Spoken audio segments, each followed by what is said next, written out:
Good afternoon sir. Good afternoon, बैठिए। Thank you.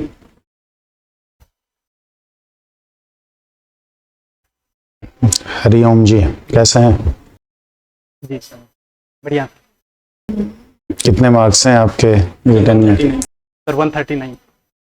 139, very good. कुछ अपने बारे में बताइए। Sir, my name is Hariom Yadav. I belong to district Lakhimpur Kheri, UP. I have done my schooling from my home district. After that, I have done my graduation from University of Allahabad in 2019, and I have completed my B.Ed in 2021. Regards my hobbies are singing and cooking. I am goal-oriented and hardworking person. That's all. KVS में अगर आपका selection हो जाता है तो पढ़ाने के अलावा आप केवीएस के लिए क्या योगदान दे सकते हैं बच्चों के भविष्य के लिए? सर, जैसे पढ़ाने के अलावा हम बच्चों को जो को करिकुलर एक्टिविटीज़ हैं उनमें हम उनको शामिल होने के लिए प्रयास करेंगे और अपना मैथ्स जो में कार्य है क्या वो टॉपिक आपका बड़ी फेवरेट है? ईमानदारी से करेंगे। सर, मैथ्स में ट्रिग्नोमेट्री। ट्रिग्नोमेट्री, अरे वाह, वेरी गुड। किस लैंग्वेज में आप बोथ लैंग्वेज में कंफर्टेबल हैं, हिंदी इंग्लिश दोनों? Okay. In which quadrant 10x is decreases? The third. Third quadrant, okay. What is the degree of 0? Degree of 0. What is the degree of polynomial? Sir, the highest power जो होती है वो degree होती है। What is the degree of f of x is equal to 0? Sir, not defined. Not. Okay. Trigonometry की daily life में हमें क्या जरूरत है? सर, ट्रिग्नोमेट्री में जैसे इसके कई यूज हैं। जैसे अगर हमें किसी ऊंचे पर्वत या पठार या कोई टावर है उसकी ऊंचाई वगैरह, या कोई हम इमारत बना रहे हैं तो उसकी कितनी ऊंचाई होगी, तो उसका एंगल और उसकी जो छाया होती है उससे हम उसकी हाइट निकाल सकते हैं। सर,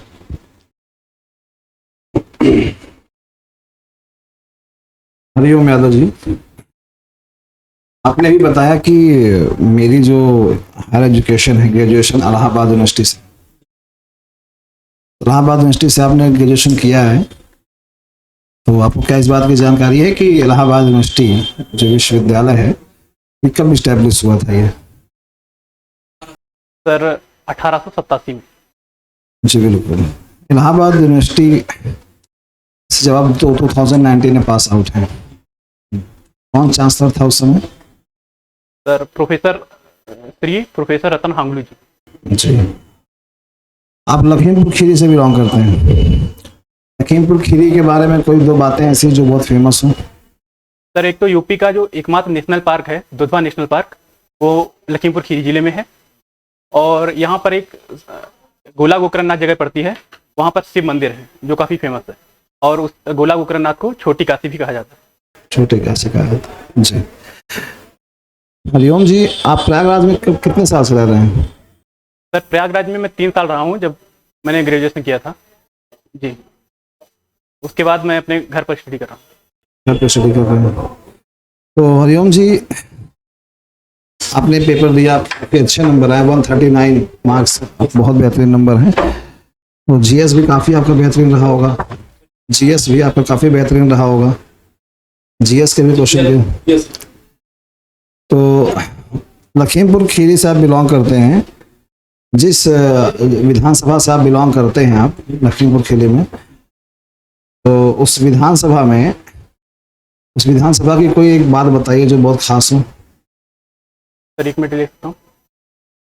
सर, गोला विधानसभा में ही शिव मंदिर है, तो मैंने शिव मंदिर है, ये एक खास विशेषता है जी। इसके अलावा आप केंद्रीय विद्यालय में जा रहे हैं, तो आपको पता है एनसीईआरटी पैटर्न वहाँ पे काम करता है पूरा। एनसीईआरटी आपने पढ़ी भी होगी। एनसीईआरटी पढ़ी होगी। जीएस का जो पोर्शन है उसमें एक टॉपिक आता है डेमोक्रेसी, लोकतंत्र, जानते हैं? तो आप डेमोक्रेसी जब पढ़ी होगी तो 9th क्लास में देखा होगा, उसके पहले चैप्टर में दिया है लोकतंत्र। उसमें एक टॉपिक है लोकतंत्र क्यों जरूरी होता है। कोई 2 लाइन बता सकते हैं 2 लाइन में जो डेमोक्रेसी होती है वो हमारे लिए क्यों जरूरी है? सर किसी भी मतलब इतनी विशाल जनसंख्या को मतलब संचालित करने के लिए हमें एक सिस्टम की ज़रूरत पड़ती है। पहले हमारे यहाँ ये जो सिस्टम था वो जैसे वंशानुगत होता था, राजा होते थे। तो लोकतंत्र में जो है वो जनता मालिक होती है, मतलब लोकतंत्र के हिसाब से जो जिसे जनता पसंद करेगी वो मतलब रूल करेगा। रोल करेगा। तो हिस्ट्री, सिविक्स, ज्योग्राफी, इकोनॉमिक्स, इन चारों सब्जेक्ट में से आपका किस पे लगता है कि आपका कमांड ज़्यादा बेहतरीन होगा? किस पोर्शन में आपको लगता है, हिस्ट्री में, ज्योग्राफी में, सिविक्स में, इकोनॉमिक्स में? सर सभी में थोड़ा थोड़ा है, लेकिन आपने लखीमपुर खीरी की कुछ भौगोलिक संरचना बता सकते हैं? सर ये हिमालय की तलहटी में, वो तराई में बसा हुआ है जिला है, और यहाँ की जो मुख्य फसलें हैं वो गेहूँ और धान, और मुख्य रूप से जो यहाँ की अर्थव्यवस्था की रीढ़ है वो गन्ना है। गन्ना। तलहटी में अगर बसा हुआ आपका जो जिला है तो गेहूँ वहाँ पे हो रही है, इतना तो आप बता सकते हैं कि वहाँ पे जो मिट्टी होगी वो कौन सी मिट्टी पाई जाती होगी? गेहूँ, धान ऐसी फसलें होती हैं, जब जिस प्रकार की मिट्टी में पाई जाती है उस मिट्टी का नाम भी होता है एक विशेष। सर आई गेस जलोढ़ मिट्टी। जलोढ़ मिट्टी, बिल्कुल सही, जलोढ़ मिट्टी। Thank you sir.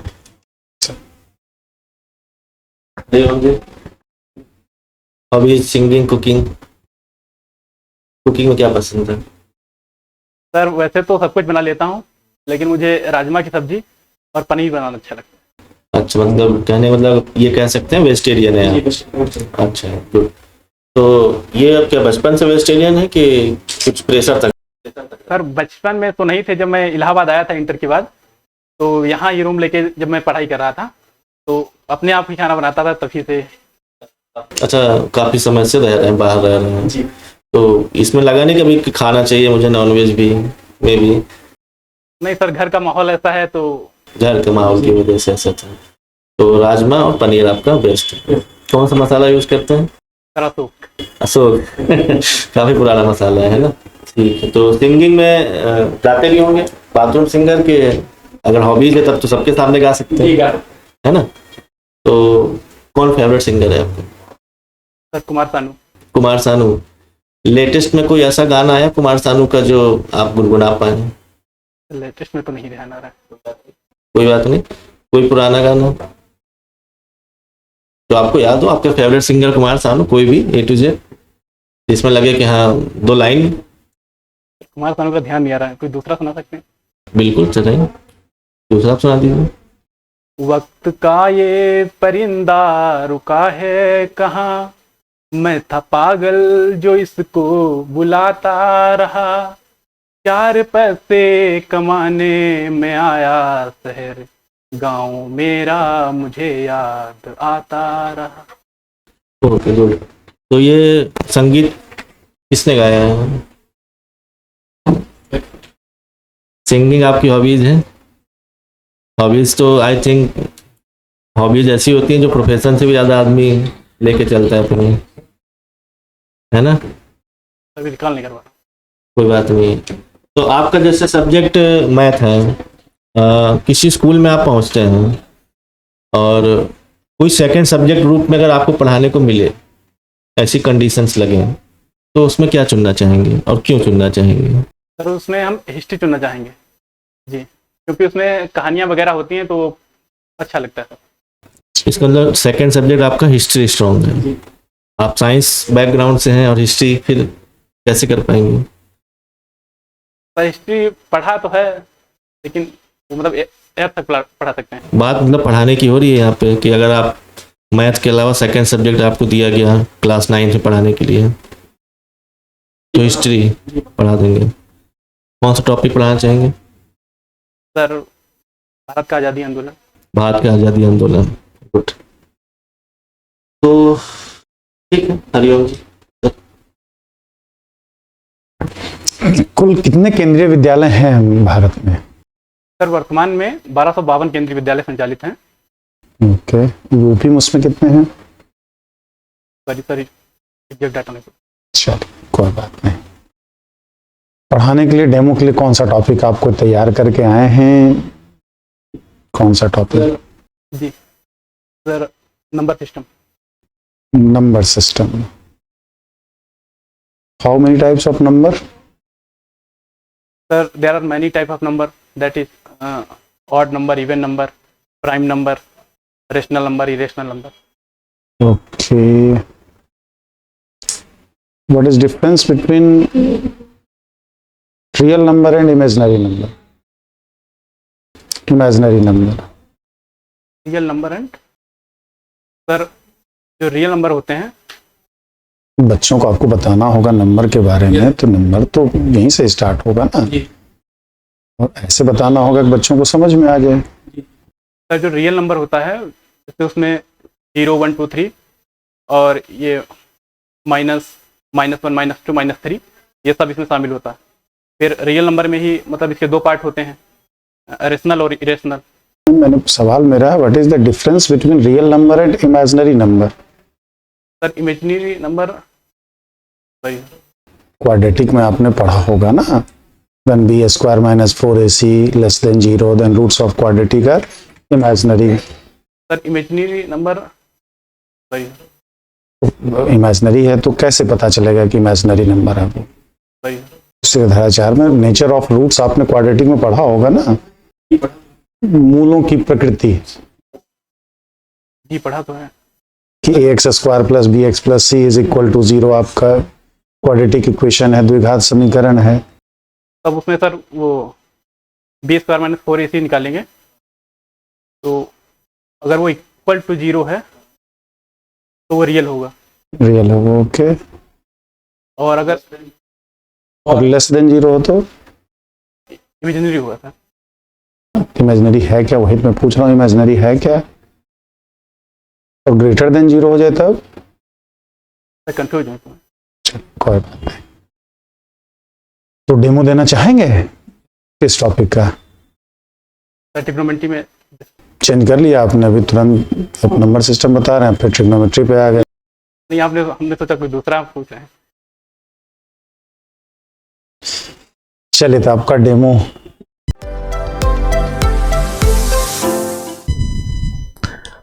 Hello class, how are you? All fine? Okay, I am also fine.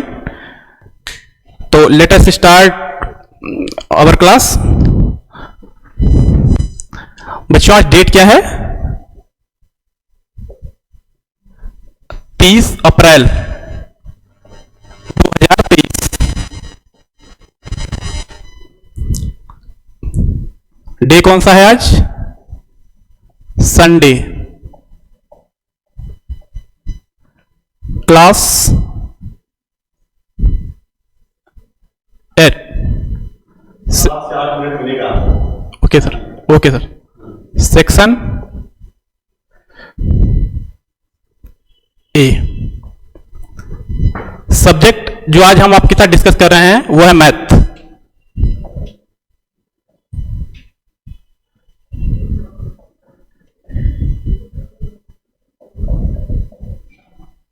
Topic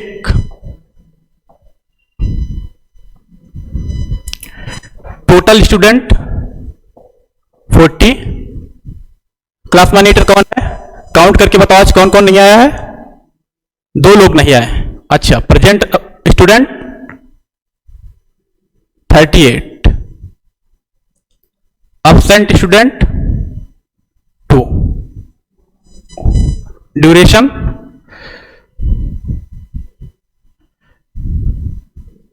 40 minute. तो अब हम आज का टॉपिक आप स्टार्ट कर रहे हैं। जैसा कि आप लोगों ने पिछली कक्षाओं में पढ़ा होगा नंबर सिस्टम के बारे में, तो जो मैथ में नंबर सिस्टम के बारे में जैसे 0 हो गया, 1, 2, 3, 4, 5, 6 ये 9 तक, ठीक है। इन्हीं नंबरों में सारा खेल होता है, ठीक। आपने पिछली कक्षाओं में पढ़ा है कि नंबर कई प्रकार के होते हैं, जैसे ऑड नंबर हो गया, इवन नंबर हो गया, प्राइम नंबर हो गया, ठीक है। तो नेचुरल नंबर हो गया। पिछली कक्षाओं में जैसे हमने देखा कि जो 1 से स्टार्ट होते हैं तो ये हो गए हमारे नेचुरल नंबर, ठीक है, नेचुरल नंबर्स, ठीक है। जब इसमें हम 0 को भी काउंट करेंगे तब हमारा ये हो जाएगा होल नंबर, ठीक है, अगर इन्हीं नंबरों को हमको नंबर लाइन पे ड्रॉ करना है, आपने पिछली कक्षाओं में देखा होगा, तो कैसे ड्रॉ करते हैं? ये हमारी बन गई नंबर लाइन। ठीक है, यहां पर ये मिड में हो गया 0, ठीक है, यहां पर 1 2 3 4, ये डॉट डॉट डॉट इंफिनिटी तक जाएगा। इधर अपोजिट साइड में -1 -2 -3 -4, ठीक है। अच्छा, अब आप लोग एक बात बताइए, 1 यहां पे 0 है और यहां पर 1 है, तो 0 और 1 के ठीक मिड में जो पॉइंट होगा, यहां की वैल्यू क्या होगी? ये होगा 0.5। Very good. तो ये 0.5 है, तो 0.5 को अगर हम फ्रैक्शन में लिखना चाहें तो क्या लिख सकते हैं? 5/10, दैट इज 1/2। ठीक है, तो जो संख्याएं इस फॉर्म में लिखी जाती हैं P/Q, ठीक है, वहां Q नॉट इक्वल टू 0, वो कहलाती हैं रेशनल नंबर। तो आज हमारा टॉपिक होगा रेशनल एंड इरेशनल नंबर।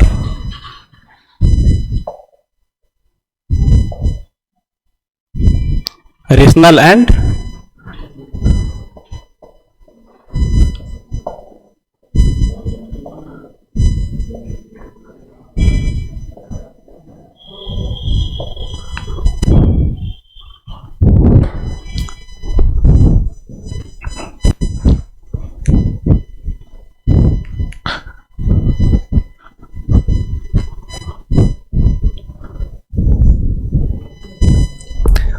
अब हम रेशनल नंबर की डिफिनेशन देखेंगे। रेशनल नंबर की डिफिनेशन होती है the numbers that can be written as in the form of P/Q, where P and Q both are integers and Q is not equal to 0। ठीक है, तो जैसे मान लीजिए ये हमने P/Q, ठीक है, और यहां P और Q क्या होंगे? दोनों क्या होंगे? इंटीजर्स। ठीक है, तो इंटीजर्स का मतलब जैसे -1 -2 0, और पॉजिटिव में भी 1 2 3 4, ये इस तरह के हो सकते हैं। और इसमें Q यहां पर 0 के इक्वल नहीं होगा। ठीक है, जैसे मान लीजिए अगर कोई संख्या लिखी है 5/2, ठीक है, 7/5, तो ये हमारे क्या है? ये हमारे रेशनल नंबर है। ठीक है, अगर मान लो किसी संख्या में अपान में 0 आ जाता है, जैसे इस तरह में, तो ये हमारा नॉट डिफाइंड हो जाएगा, ये रेशनल नंबर नहीं होगा। और जैसे इसमें एक और कंफ्यूजन रहता है, जैसे 0 रेशनल है इरेशनल, तो 0 जो है, जैसे कोई भी संख्या है उसके हम अपान में 1 लिख सकते हैं। अगर 1 हम लिख सकते हैं तो ये यही फॉर्म हो गया ना P/Q।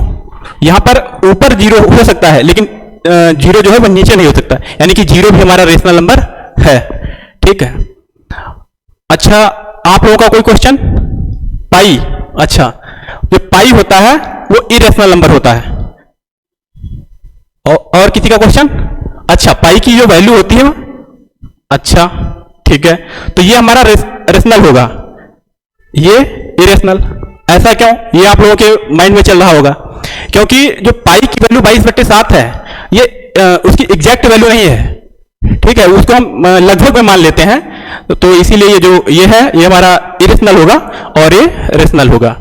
ठीक है, तो हम कल की क्लास में हम डिस्कस करेंगे ये जो हमारे नंबर्स हैं, इनको नंबर लाइन पर कैसे ड्रा करेंगे। ठीक है, और ये आपको बताया जाएगा। Thank you.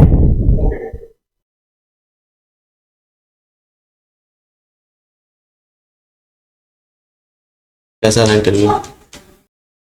सर मुझको तो लग रहा है एवरेज से नीचे ही रहा। एवरेज नीचे खुद को लग रहा है? क्यों ऐसा लगा आपको? सर जो मैंने पॉइंट मतलब बताया कि हमको ये तैयार है, वो भी हम नहीं बता पाए, और जो आवाज़ जैसे थी तो वो थोड़ा सही नहीं लग रही।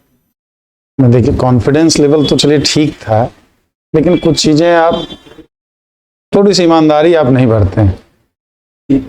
रैंडम कुछ भी बोल दिया आपने। जैसे मैं बात करूं सिंगिंग की, हॉबी आपने सिंगिंग बोला, फेवरेट सिंगर कुमार सानू बोला, उनका गाना याद था नहीं आपको, जो गाना याद था उसके सिंगर का था पता नहीं था। सर उसमें कुमार विश्वास हम बोलना चाहते थे, वो बोल दिया कुमार सानू। तो जी जी जो भी है ना, तो ये चीज इतनी हड़बड़ाहट किस लिए, वो नहीं। प्लस सब्जेक्ट में भी कहीं ना कहीं थोड़ा सा और आपको तैयार करना होगा। अब ये हड़बड़ाहट में आप बोल गए या वाकई आपने तैयार नहीं किया है, लेकिन ये उम्मीद तो नहीं की जा सकती है कि भाई कि आप रिटन क्वालिफाई किए हो और ये बेसिक्स बातें आप गलत बता रहे हो। तो मतलब सब्जेक्ट में भी कोई आंसर सही नहीं था, है ना। थोड़ा सा भी टाइम है, इतना डरने की कौन सी जरूरत है, इंटरव्यू ही तो दे रहे हैं, अभी तो आपके पास पूरी एज पड़ी हुई है। बाकी जीएस में आपने अच्छा आंसर दिया, बाकी सब आप अच्छा आंसर दिए, लेकिन जिस सब्जेक्ट के टीचर आप बनने जा रहे हो उसमें कॉन्फिडेंस पहले तो हमारा बहुत तैयार। एक बार करंट में आप नहीं बताते तो क्षम्य था, अपने गांव के बारे में भी खैर जानकारी उसकी भी होनी चाहिए, मस्ट है वो तो खैर, लेकिन सब्जेक्ट तो फर्स्ट प्रायोरिटी ना, मैथ्स के टीचर के लिए आप जा रहे हो, उसी में अगर है तो फिर थोड़ा सा इसको इम्प्रूव। अभी 15-20 दिन टाइम है ना, कब है आपका इंटरव्यू? 24 मई को, तो लगभग आपके पास 25 दिन बचा हुआ है। 25 दिन में तो 9-10 का एनसीईआरटी पूरा खत्म कर दिया जा सकता है। एनसीईआरटी पे फोकस रहिएगा, जितना एनसीईआरटी में दिया। देखिए एनसीईआरटी में बड़ी अच्छी चीजें दी गई, शुरुआत से एकदम सब कुछ अच्छे से डिफाइन किया गया है। एनसीईआरटी से बाहर जाने की आपको जरूरत ही नहीं, अगर उसको ध्यान से आप पढ़ें तो सब कुछ हो जाएगा, है ना। अब कोई भी टॉपिक बाकी पूछने का तो आपसे कुछ भी पूछा जा सकता है, लेकिन डेमो के लिए खास करके जो भी टॉपिक आप तैयार करें, फेवरेट टॉपिक पूछे तो उसके बारे में पूरी जानकारी आपके पास होनी चाहिए। ठीक है, चलिए all the best. All the best.